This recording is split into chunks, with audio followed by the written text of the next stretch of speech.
The rain didn't wash away the blood. It only diluted it, sending pinkish rivers snaking between the cobblestones of the narrow Philadelphia alley. It smelled of wet garbage, diesel fumes, and the sharp, coppery tang of fresh trauma.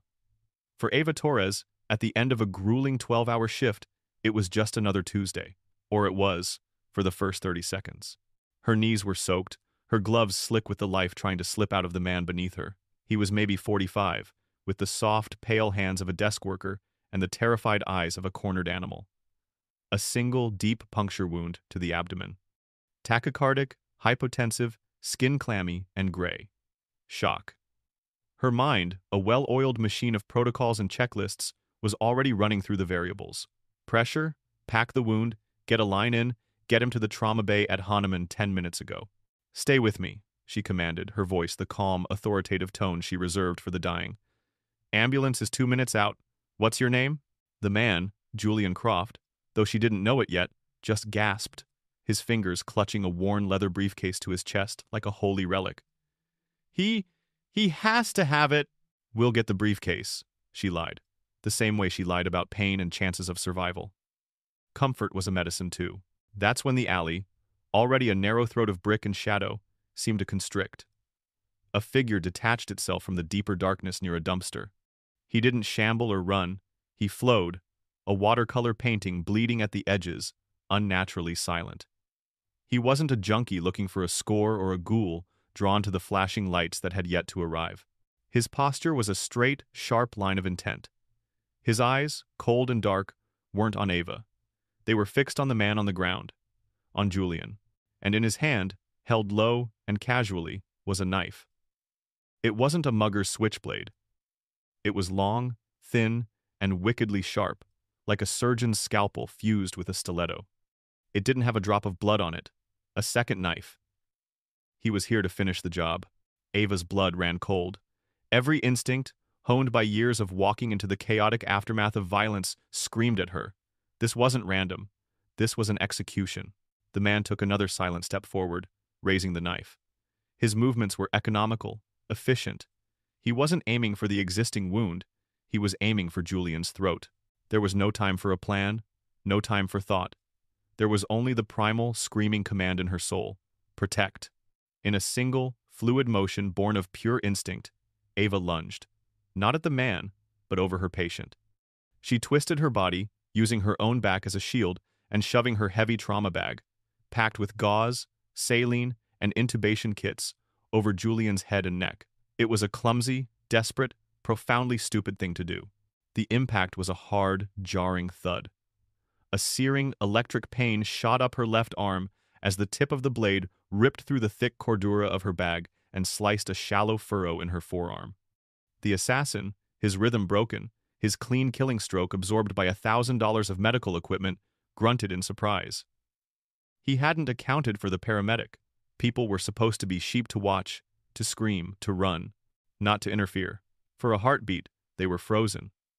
Ava, gritting her teeth against the pain in her arm, staring up with defiant terror. The assassin, his face a mask of cold fury, momentarily thrown. From the main street, the familiar whoop-whoop of an approaching siren finally sliced through the rain. It was enough. The assassin didn't hesitate. He gave Ava one last, chilling look, a look that promised a later reckoning, then spun and dissolved back into the shadows from whence he came. He was gone. As if he were never there. All that remained was the thrumming pain in Ava's arm and the blood still pooling on the cobblestones. Section 2. The First Responders. The first police car skidded to a stop at the mouth of the alley, its lights painting the wet brick in strobing flashes of red and blue. Two uniformed officers, young and wary, approached with their hands on their holsters. "Ma'am, step back from the victim," the taller one said, his voice tight. "I'm a paramedic!" Ava yelled, not taking her hands off the now gaping wound. The assassin's lunge had torn her original packing loose. "He's got a penetrating abdominal wound. He's in hypovolemic shock. I need my bus here now." Her own ambulance, Unit 34, pulled up seconds later, and her partner, a veteran named Dave, was by her side. As they worked, loading Julian onto the gurney, Ava frantically relayed what happened. "It wasn't a mugging, Dave. The guy came back. He had another knife. He tried to finish him off." "Jesus, Ava," Dave muttered, securing the foreline. By the time they had Julian stabilized for transport, the alley was a proper crime scene. Yellow tape was up, and a man in a rumpled suit that looked like it had been slept in for a week was directing the uniforms. Detective Miller. Ava knew the type. Overworked, undercaffeinated, and possessing a cynical worldview so profound it had its own gravitational pull. He ambled over, notepad in hand, his gaze sweeping over Ava with bored appraisal. "You're the paramedic who found him?" "I was the paramedic who was shielding him from a second knife attack 10 minutes ago," she corrected, her adrenaline-fueled temper fraying. She held up her arm, where a thin line of blood was welling from the cut. "The attacker ran when he heard your sirens." Miller glanced at her arm, then back at his notepad. Unimpressed. "Right. And you got a good look at this second attacker?" 6 feet, slim build, all black. He wore a watch cap, but I saw his eyes. Dark. And the knife? It was like a fillet knife, but thicker. Professional. He moved like he knew what he was doing. "A lot of guys in this city know what they're doing with a knife," Miller said with a sigh, as if she were a child telling a ghost story. He gestured at Julian, now being loaded into the ambulance. "Victim have a wallet?" "I don't know. I was a little busy trying to keep him from being murdered," Ava snapped. One of the uniforms chimed in. "No wallet on him, detective. Pockets are empty." Miller nodded, a flicker of confirmation in his eyes. He'd already made up his mind. "See? Mugging gone wrong. Guy stabs him, doesn't get the wallet, circles back to check the pockets again, and you spook him." He scribbled a note. "It fits." No," Ava insisted, stepping closer, her voice dropping with intensity. "That's not what happened. He wasn't going for a wallet. He was going for his throat. He was there to kill him, specifically. This man is a witness to something." Miller finally looked up from his pad, his expression one of profound weariness mixed with patronizing pity. "Look, honey, you've had a long night. You did a good thing, a brave thing. But you're a paramedic. You patch people up. Let us handle the police work." He offered a dismissive smile. "We'll need a formal statement from you at the hospital. For now, go with your partner." He turned away before she could respond, already directing his officers, his body language making it clear that her part in this was over. She was just a hysterical civilian, a footnote in his report. Standing there in the rain, with her own blood dripping down her arm, Ava felt a cold dread that had nothing to do with the assassin. It was the dread of screaming a warning into a vacuum. The real danger wasn't just the man with the knife. It was the man with the notepad who refused to believe he existed. The emergency room at Hahnemann University Hospital was its usual state of controlled chaos. The air hummed with the beeping of monitors, the squeak of gurneys, and the low murmur of pain and anxiety. For Ava, it was familiar territory, but tonight it felt alien, hostile. After handing Julian over to the trauma team, she refused to leave.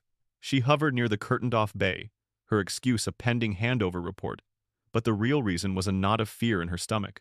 She couldn't shake the image of the assassin's eyes, or the feeling that the hospital's automatic glass doors were no barrier at all.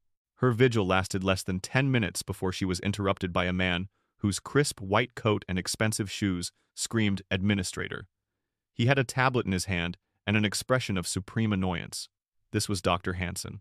"Excuse me, you're the paramedic from Unit 34? He asked without looking at her. His eyes were on the tablet.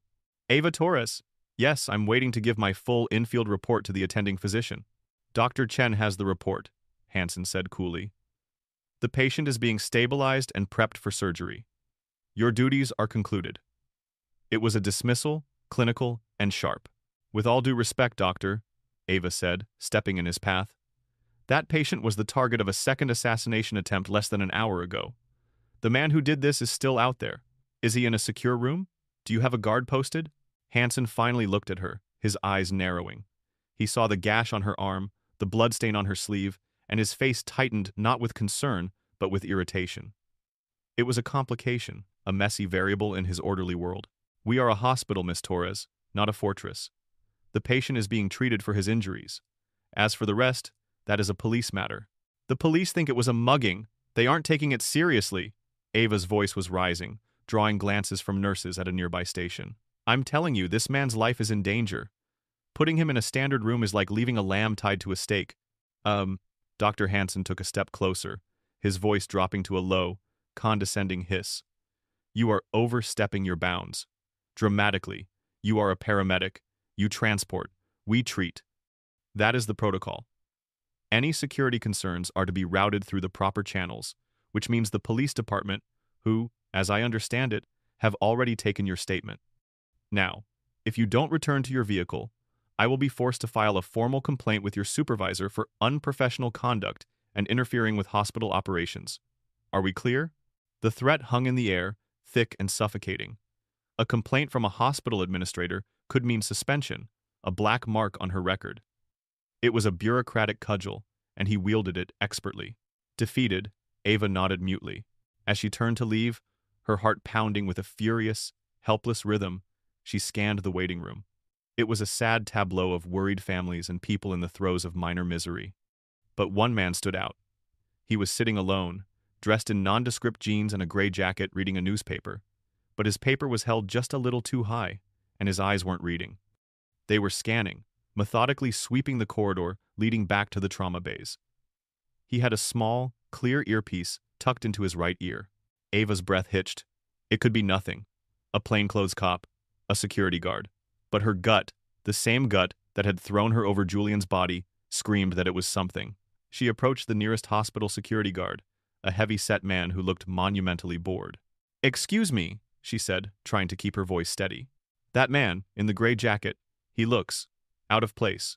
He has an earpiece." The guard glanced over, his eyes barely registering the man before returning to her. "Ma'am, it's a free country. Probably listening to a podcast. You should really head on home. You look like you've been through a lot."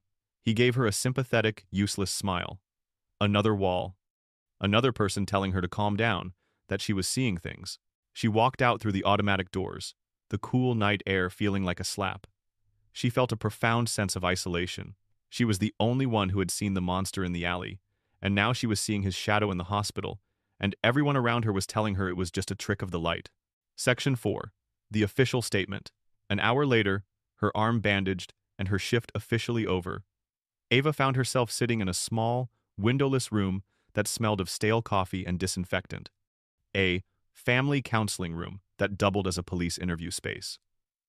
Detective Miller sat opposite her at a small table, a styrofoam cup in his hand.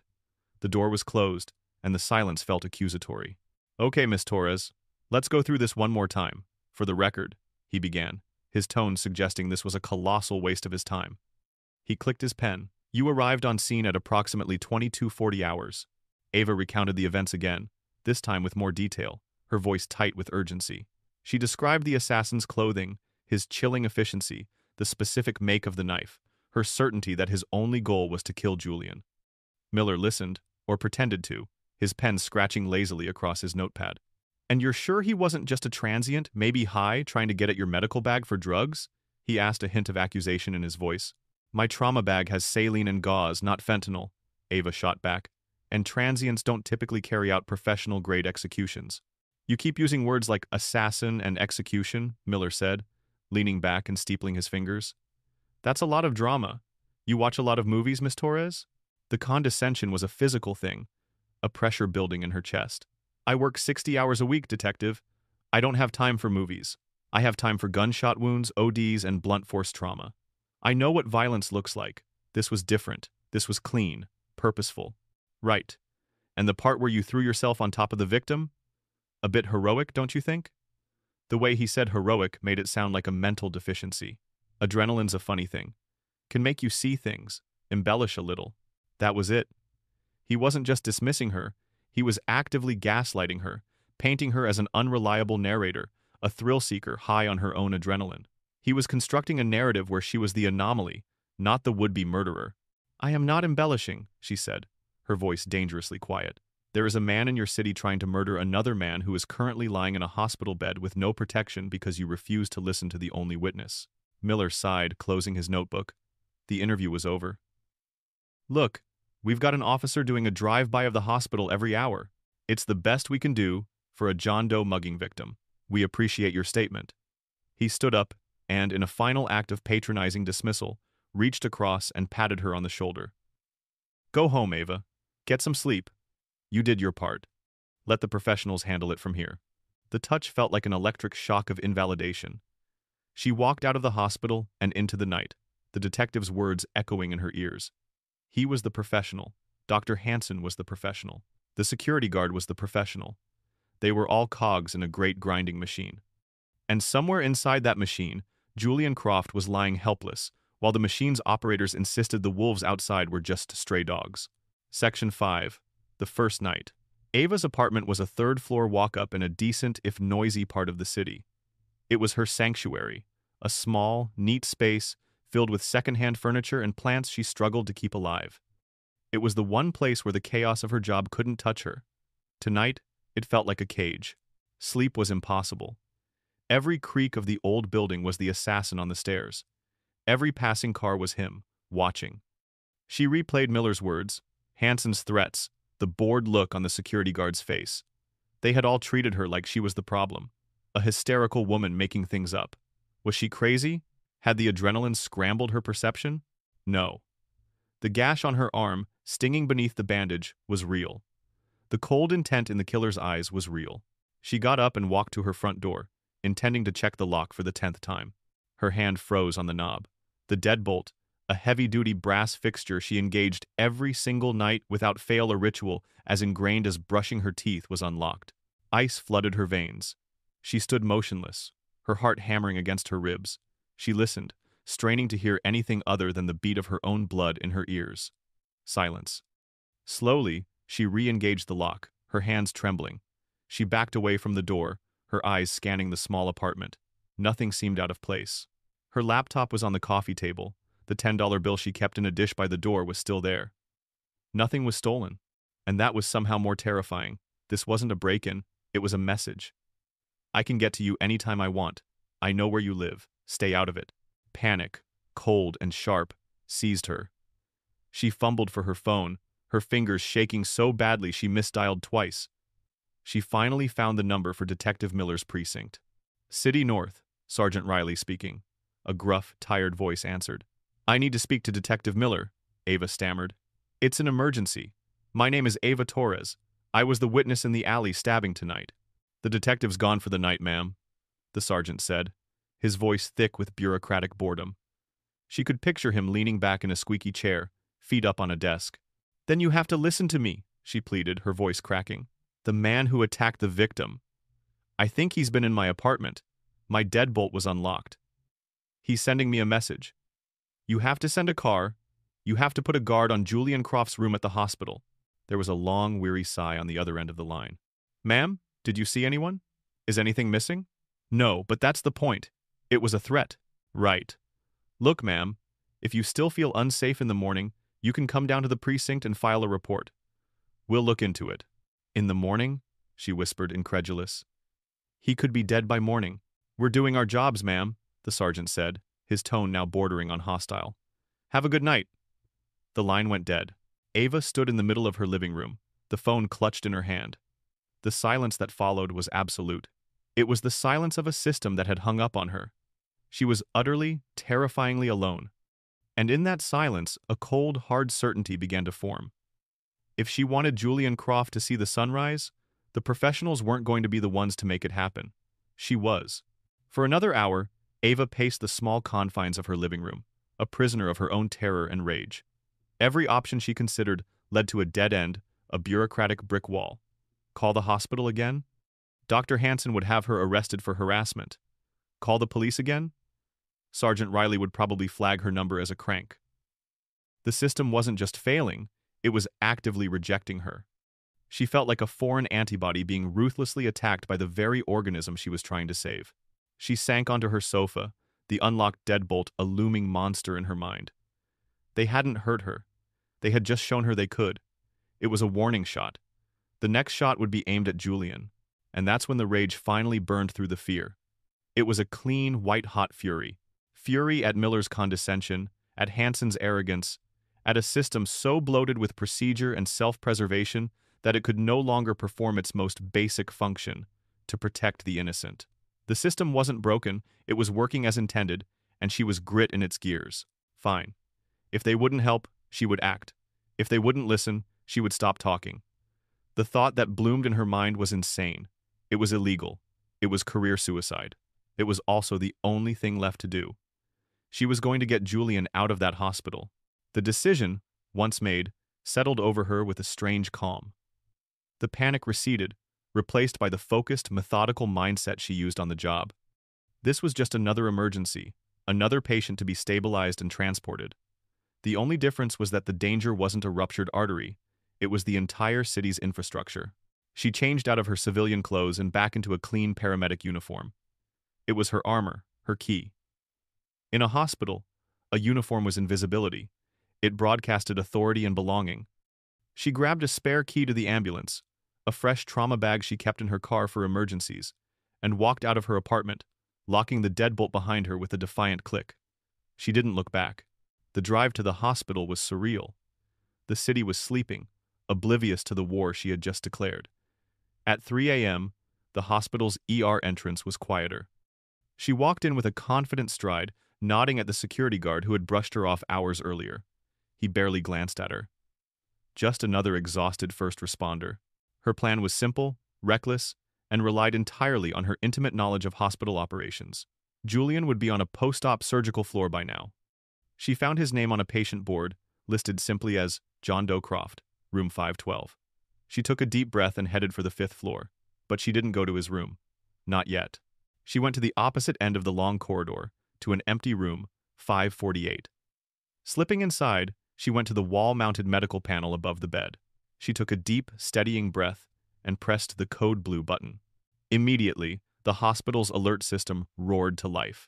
A calm, automated voice announced, "Code blue, room 548. Code blue, room 548. Overhead, the lights flashed. Down the hall, she heard the frantic sound of running feet, the clatter of a crash cart. Every available nurse and doctor on the floor would be sprinting toward the empty room she had just left. A perfect diversion. While the chaos unfolded behind her, Ava walked calmly in the opposite direction, toward room 512. The hallway was now deserted. She slipped inside. Julian was alone, hooked up to an IV drip and a monitor that beeped softly. His eyes fluttered open, wide with fear when he saw her uniform. "No, please," he whispered, thinking she was part of the system that had failed him. "It's me, the paramedic from the alley," Ava said softly, moving to his bedside. "My name is Ava." Recognition, then confusion, dawned on his face. "What are you doing here?" "I'm getting you out," she said, her voice firm. "The people who tried to kill you know where you are, and nobody here is listening to me." She began efficiently unhooking him from the monitor, leaving only the saline drip. "Can you walk?" He was weak, but he nodded. The terror in his eyes was being replaced by a fragile spark of hope. "They tried to kill me," he whispered, as if he still couldn't believe it. The words were a confirmation of everything she'd risked. "I know," she replied, helping him sit up. His briefcase was on the floor beside the bed, untouched. She grabbed it. "And they're going to try again. We're leaving. Now." She helped him into a wheelchair from the corner of the room, draping a spare blanket over his hospital gown. As they left the room, the code blue alarm was still blaring from the far end of the hall. No one saw them. Ava navigated them not to the main elevators, but to a service elevator she knew was used for laundry and supplies. It was a slow, rattling descent into the bowels of the hospital, each floor a milestone in their escape. By the time the staff in room 548 realized they'd been duped, Ava and Julian were out a loading dock entrance and disappearing into the pre-dawn gloom of the city in her beat-up sedan. She had just crossed a line from which there was no return. She was no longer just a paramedic. She was a fugitive. Section 7. On the run. The first hours were a blur of adrenaline and paranoia. Ava drove, not to her apartment but north, away from the city center, her eyes constantly checking the rearview mirror for headlights that lingered too long. Julian was mostly silent in the passenger seat, shivering despite the car's heater blasting, clutching his briefcase on his lap. By 6 a.m., they were 50 miles outside Philadelphia. Ava pulled into a dingy, all-night gas station. While Julian waited in the car, she went inside to pay for gas and grab coffee, her head down, her uniform's insignia feeling like a branding iron. The small television behind the counter was tuned to a local morning news program. And then she saw it. Her own face, a grainy DMV photo, flashed on the screen. "Reports are still coming in," the anchorwoman said, her expression grave. "But sources at Hahnemann Hospital say a patient, a key witness in a police investigation, was forcibly removed from his room early this morning. The suspect has been identified as paramedic Ava Torres." The screen cut to a clip of a press conference. It was Dr. Hansen, his face a mask of solemn concern. "We are deeply troubled by this incident. Miss Torres appeared emotionally compromised following a difficult call. Our primary concern is for the well-being of the patient, who was taken against medical advice. Then, Detective Miller appeared, looking grim and authoritative. We are treating this as a kidnapping. We urge Miss Torres to turn herself in peacefully. Whatever her motivations, she is now obstructing a major investigation and putting a vulnerable individual at extreme risk. Ava felt the blood drain from her face. Disgruntled, unstable, kidnapper. In the space of a few hours, they had completely rewritten the narrative. She wasn't the protector, she was the villain. The system wasn't just ignoring her, it was actively hunting her. The rage was so potent it made her dizzy. They were lying, so calmly and professionally, to the entire city. And people would believe them. Why wouldn't they? She paid for the gas in cash and hurried back to the car, her heart a cold, heavy stone in her chest. They're saying I kidnapped you, she told Julian, her voice flat. They've put my face on the news. Julian, who had seemed frail and lost, looked at her, and for the first time, she saw a flicker of steel in his eyes. Then we'd better make this worth it, he said. He directed her off the main highway and onto a series of winding country roads that led deep into the Pennsylvania woods. An hour later, they pulled up to a small, isolated cabin, barely visible from the dirt track. It was old and weathered, with a stone chimney and a sagging porch. My grandfather's hunting cabin, Ava explained. No phone line, no internet. We should be safe here for a little while. Inside, the air was musty and cold. Ava started a fire in the hearth while Julian, moving with a pained stiffness, finally placed the briefcase on a dusty wooden table and opened it. The contents looked anticlimactic. It was just a thick accounting ledger and a single black flash drive. It's all in here, Julian said, his voice quiet but firm. For the last 5 years, I was a senior accountant for Vexacorp Defense. Ava had heard the name. They were a massive government contractor with deep political ties. I discovered discrepancies, a slush fund, buried deep in shell corporations and offshore accounts. It was hundreds of millions of dollars. He opened the ledger, his finger tracing a line of numbers. This is a kickback scheme. Vexacorp overcharges the Pentagon for drone components, then funnels a percentage of that overcharge back to key politicians who approve the contracts. The man at the top of the pyramid is Senator Thompson. Ava stared at him. Senator Robert Thompson, chairman of the Armed Services Committee, a political titan. I copied everything, Julian continued, tapping the flash drive. Every transaction, every wire transfer, every incriminating email. I knew I couldn't go to the local authorities. Vexacorp owns half the city. I tried to contact the FBI. My handler, an agent named Harris, told me to sit tight. Then, a week ago, he went silent, stopped answering my calls. I got scared. I arranged to meet a journalist from the New York Times last night. I never made it. It all clicked into place. The professional hitman, the compromised agent, the immediate, overwhelming effort by local authorities to dismiss the case as a simple mugging. This wasn't just a cover-up. It was a conspiracy that reached the highest levels of power. They hadn't just tried to kill Julian. They had tried to kill the truth.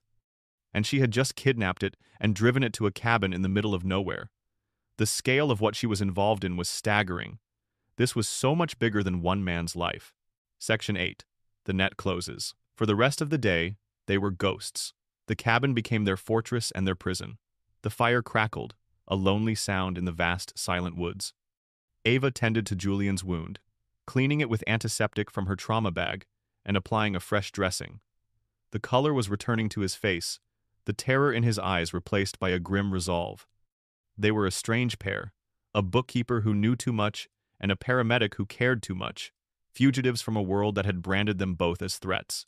As dusk began to settle, painting the woods in long, deep shadows, a desperate idea took hold of Ava. They couldn't hide forever. Eventually, someone would find the cabin, or they would run out of food. They had one card left to play. You said you had another contact? Ava said, her voice low. Someone at the Department of Justice? Julian nodded. It was a long shot. Agent Harris gave me the name before he disappeared. He said if anything ever happened to him, if I thought the Bureau itself was compromised, this was the nuclear option. A direct, confidential tip line to the Attorney General's personal investigative unit. He said it was a black hole things go in, but nothing comes out unless the AG herself acts on it. It was beyond a long shot. It was a prayer, whispered into a hurricane. but it was all they had. Using a cheap burner phone she kept in her car's emergency kit, Ava drove a few miles away from the cabin to get a signal. She dialed the Washington, D.C. number Julian had memorized. There was no greeting, just a single, sterile beep indicating she could leave a message. Her heart pounded. She had one chance. "My name is Ava Torres," she began, her voice shaking slightly before she forced it steady. "I am with Julian Croft. He is the VexiCorp whistleblower. There was an attempt on his life last night in Philadelphia. The local police are not investigating. I have reason to believe the Philadelphia FBI field office is compromised. He has evidence of a massive kickback scheme involving Senator Robert Thompson. We are in hiding. My face is on the news. They're calling me a kidnapper. We need help. Please." She rattled off the details, the timeline, the names, her words tumbling out in a frantic, desperate torrent. She ended the message and clicked the phone off, snapping it in half and tossing the pieces into the woods. She drove back to the cabin under a starless sky, a profound sense of hopelessness settling over her. She had just left a voicemail for one of the most powerful people in the world. It was absurd. She parked the car and walked the short distance to the cabin, the soft glow of the firelight visible through the single window. It looked almost peaceful. She was about to step onto the porch when she froze. A sound. Small, but sharp. Unnatural in the rhythmic hum of the forest. A twig snapping under the weight of a boot. She ducked behind a thick oak tree, her breath catching in her throat. She peered through the darkness toward the sound. A figure, a shadow darker than the others, was moving silently along the tree line at the edge of the clearing, circling the cabin, circling its prey. They had been found. Her desperate call had been too little, too late. The net had closed. The world shrank to the size of the clearing, to the space between the oak tree and the cabin door. The figure moved with the same fluid deadliness as the night before. It was him, the assassin. Ava's mind raced. How? A tracker on Julian's briefcase? A leak from the phone company? It didn't matter. He was here. Panic was a cold, slick thing, trying to paralyze her. She fought it down, forcing the analytical paramedic part of her brain to take over. Assess the scene. Identify threats. Improvise. The threat was a trained killer. Her resources were a half-empty trauma bag and the contents of a dusty cabin. She crept to the back of the cabin, to a loose window pane she'd noticed earlier. She managed to pry it open, sliding silently inside. The main room was lit only by the dying fire. Julian was asleep in an armchair, the exhaustion finally having claimed him. She put a hand over his mouth, waking him with a start. "He's here," she mouthed, her eyes wide. Outside, terror flashed across Julian's face, but he didn't make a sound. He just nodded. Suddenly, the cabin's single generator sputtered and died. The lights went out, plunging them into near-total darkness, the only light the faint, flickering orange of the embers in the hearth. He'd cut the power, a classic tactic. He was controlling the environment. "Stay away from the windows," Ava whispered, her mind working furiously. She wasn't a fighter, but she knew the human body. She knew its weaknesses. She pulled her trauma bag onto the kitchen table. "Help me." While Julian kept watch, his face pale in the firelight, Ava worked. She found a bottle of ammonia under the sink and a half-empty bottle of bleach. A dangerous combination she would never use in a medical setting. But here, it was a weapon. She poured them into a spray bottle, a crude chemical irritant, chloroamine gas. Not lethal in a short burst, but it would choke and blind. Next, she grabbed a thick roll of gauze. She unspooled it, creating a long, thin tripwire she strung between the legs of the table and the doorframe, just inches off the floor. In the dark, it would be nearly invisible. Finally, her hand fell on the largest syringe in her kit, a 10cc monster she used for flushing wounds. She filled it with the entire vial of midazolam, a powerful sedative. It was a massive dose, enough to knock a man out, but it wasn't instantaneous. She'd have to get close, dangerously close. It was her last resort. They waited in the suffocating silence, broken only by the crackle of the embers and their own ragged breathing. The minutes stretched into an eternity. Then came the sound, a soft scraping at the front door lock. He was picking it. Ava pulled Julian behind the heavy, overturned kitchen table, creating a flimsy barricade. She held the spray bottle in one hand, the syringe in the other, its needle glinting in the firelight. The lock clicked. The door swung open with a slow, deliberate creak. A silhouette stood in the doorway, a darker patch of night against the lesser dark of the woods. He paused, letting his eyes adjust. Ava didn't wait. "Now!" she screamed, and Julian, on her command, threw an old cast-iron skillet at a stack of pans by the fireplace. The clatter was deafening. The assassin flinched toward the sound, and in that moment of distraction, Ava sprayed the chemical mixture directly at his face. He roared in pain and fury, staggering back, clutching his eyes. The gas hit Ava's lungs too, and she coughed, her own eyes watering. The assassin, though blinded, was far from disabled. He lunged forward blindly, his foot catching the gauze tripwire. He stumbled, crashing hard onto the wooden floor. Ava saw her chance. She scrambled over the table, the syringe held like a dagger. He was already getting up, a furious, wounded animal. She threw her entire body weight into the attack, plunging the needle deep into his thigh. He screamed, a sound of pure rage, and swatted her away with terrifying force. She flew backward, her head cracking against the stone hearth. Stars exploded behind her eyes. Dazed, she saw him pull the empty syringe from his leg. The sedative was in his system, but he was still moving, fighting it, his training battling the chemical tide. He got to his feet, swaying, the thin-bladed knife appearing in his hand as if by magic. He staggered toward her, his face a mask of hate, his breath coming in ragged, choking gasps. He was going to finish it. He was going to kill her, then Julian. Just as he raised the knife, his body backlit by the dying fire, the cabin door, which had swung partially shut, was kicked open with explosive force. It slammed against the wall, splintering off its hinges. 2 men, then 4, then 6, poured into the room. They were dressed in black tactical gear, armed with assault rifles equipped with flashlights that cut through the darkness like lasers. They moved with a disciplined, overwhelming efficiency. "Federal agents, drop the weapon!" one of them yelled. The assassin, caught between the sedative and the sudden assault, hesitated for a fatal second. He turned, knife still in hand, toward the new threat. It was the last mistake he would ever make. The room erupted in a concussive blast of sound and light. The siege was over. Section 10. The Arrival. The aftermath was a blur of shouting, bright lights, and the smell of cordite. The cabin was flooded with men in black, securing the scene, their movements sharp and professional. The assassin's body lay still on the floor. Julian was being helped from behind the table, wrapped in a blanket, while a medic who was not Ava knelt beside her, shining a penlight in her eyes. "Possible concussion," the medic said into his radio. Ava pushed his hand away, struggling to sit up. Her head throbbed, but her mind was clear. The sheer, overwhelming relief was so powerful, it almost made her pass out. It was over. They were safe. Through the crowded doorway, a figure stepped inside, bringing an aura of calm to the chaotic scene. It was a woman in a perfectly tailored dark suit, her movements unhurried, her sharp, intelligent eyes taking in every detail. The dead assassin, the overturned table, the makeshift chemical weapon, and finally, Ava, sitting bruised and bleeding by the fireplace. Ava, still on instinct, tried to position herself in front of Julian, a wounded but defiant guardian to the last. The woman walked toward her, her expression a mixture of profound concern and something that looked like awe. She stopped a few feet away, careful not to seem threatening. Her voice was calm, steady, and carried an unmistakable weight of authority that cut through the noise of the room. "Miss Ava Torres?" she asked. Ava just nodded, her throat too dry to speak. The woman gave a small, weary smile. It was the first genuine, non-patronizing smile Ava had seen from a person in authority in 24 hours.